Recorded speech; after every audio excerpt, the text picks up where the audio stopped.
तमिलनाडु की राजनीति में 50 से अधिक वर्षों से कायम द्रविड़ दलों का वर्चस्व इस बार के विधानसभा चुनाव में हिलता नजर आया।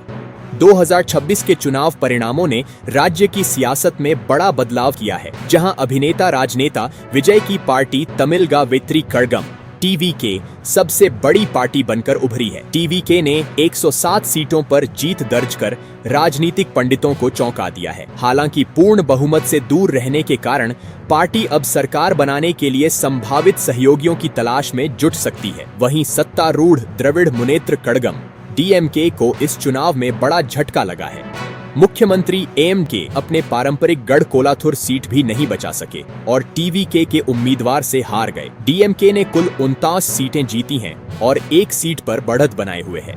दूसरी ओर ऑल इंडिया अन्ना द्रविड़ मुनेत्र कड़गम एआईएडीएमके ने 47 सीटों के साथ अपनी मौजूदगी बरकरार रखी है, लेकिन सत्ता से दूरी बनी हुई है। कांग्रेस पार्टी को इस चुनाव में 5 सीटों पर जीत मिली है। इन नतीजों ने स्पष्ट कर दिया है कि तमिलनाडु की राजनीति अब पारंपरिक डीएमके बनाम एआईएडीएमके के दायरे से बाहर निकल रही है।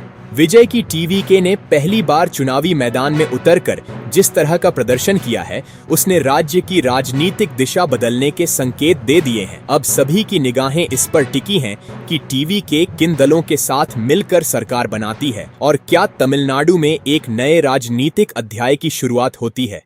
इस अक्षय तृतीया स्वर्ण कमल लाया है स्वर्णाक्षया ऑफर 14 अप्रैल से 2 मई तक। पाइए डायमंड ज्वेलरी पर 100% मेकिंग चार्ज ऑफ और गोल्ड ज्वेलरी पर 30% मेकिंग चार्ज ऑफ। हर खरीदारी पर अश्योर्ड गिफ्ट्स, साथ ही जीतिए 2 गोल्ड नेकलेसेस, 11 गोल्ड कॉइन्स या 5 डायमंड रिंग्स लकी ड्रॉ में और अपना पुराना सोना बदलिए पूरी कीमत पर। आज ही विजिट करें स्वर्ण कमल ज्वेलरी, अगरतला, उदयपुर और धर्मनगर। TNC apply.